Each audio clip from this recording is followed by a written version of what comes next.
don't know about that. Receding hair, grey on the sides, but yeah, still got my Blue Peter badge. You look good.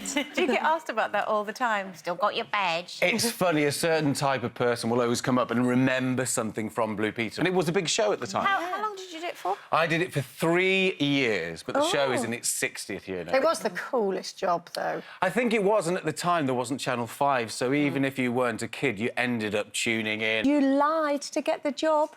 Tell us about that. I elongated the truth. Well, you guys are all from a journalistic background, or journalists. On Blue Peter, they were looking for a journalistic background for the presenter. And I didn't have that. I deferred my entry to university. I presented my CV the first time around. They said, thanks very much, but we're not interested. We really want somebody that at least has a degree. So I just said, well, actually, I've deferred my entry, rejigged my CV, sent it in again. They said, oh, well, would you like to come in and have an audition? And then they put a badge on me, and then I was on that bucking Bronco, and that was it. But even when you had an audition, they really wanted the chemistry between the presenters to be really good. So I had to do about 3 or 4 auditions. You explain there's Brits that are on holiday in New York or Florida or wherever you're filming, and they all go Blue Peter. And they want to come and have a selfie, and you could be with somebody that's quite famous, much more famous than me, interviewing them. And they go, so what's Blue Peter? And I go, well, it's a children's TV show. Oh, it's like Sesame Street? No, it's not like Sesame. But in America, blue is a bit of a rude word, and Peter refers to a certain part of the anatomy. So they look at you and say, so you used to present a show for kids, and it's called Blue Peter. And I go, yes. George Clooney. I'm sorry, but yes, I did. But I'm still very well So tell us how you got to kind of cross the pond and do that job. Well, Kate Garraway, I'm sure you all know Kate. Kate and I presented, just for 1 season, the British version of Access Hollywood, which is now in its 17th, 18th year. And during that time, they said, oh, George Clooney's coming over, can you do a quick interview? Or Val Kilmer, he's a bit of a difficult interviewee, can you do something with him? And so I'd start to do it. And the next thing, they said, would you like to come over to the States?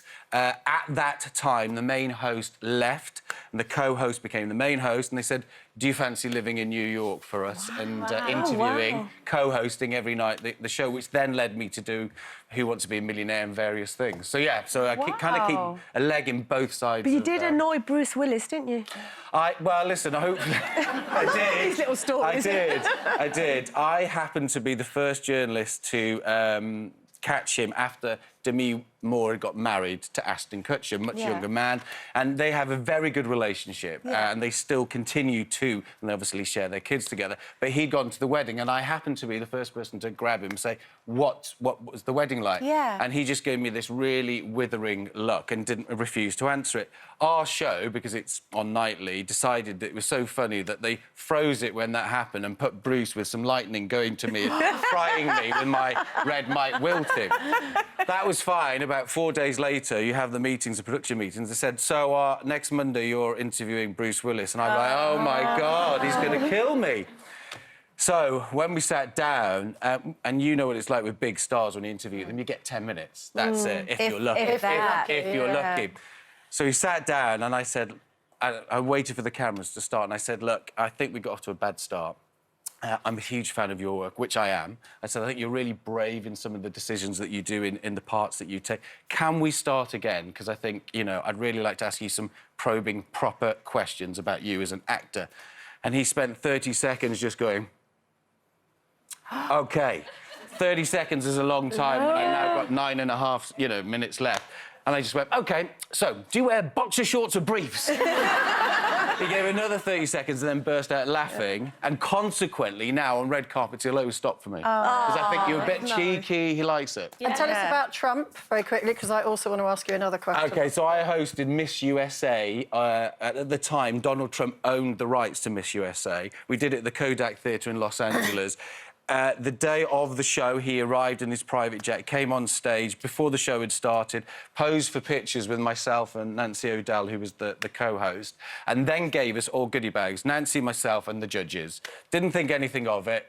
All the stuff was LA-centric, a round of golf in LA, and I gave it all away to some friends, kept 2 pocket watches in little boxes, forgot about it, moved back to London.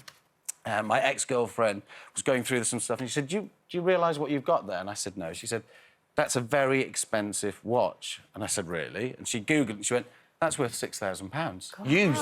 In a goodie And I bag. thought, I need £6,000 more than I need a really gaudy watch in a box. So I took it down to Burlington Arcade in London. If you live in London, that's where you go and get your watches appraised and sold.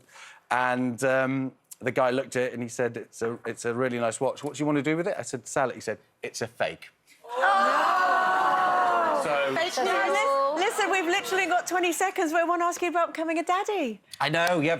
Jasper and Felix at home, I was feeding them this morning with bananas, so it's all over the sofas. And Gemma, there we go. And Gemma will hopefully have got them dressed by now. And it's Gemma's birthday today. And I've already been told off by Gemma for not giving a card from the boys that said mum on it. So I have to, via You're here, quite go back. bad. Yes, happy You are birthday, quite Gemma. right to tell him off, because that's rubbish. Yeah. Oh, but they're beautiful, and congratulations on becoming a daddy. Thank you very much. An amazing career. It's all down to Gemma. Thank you so much.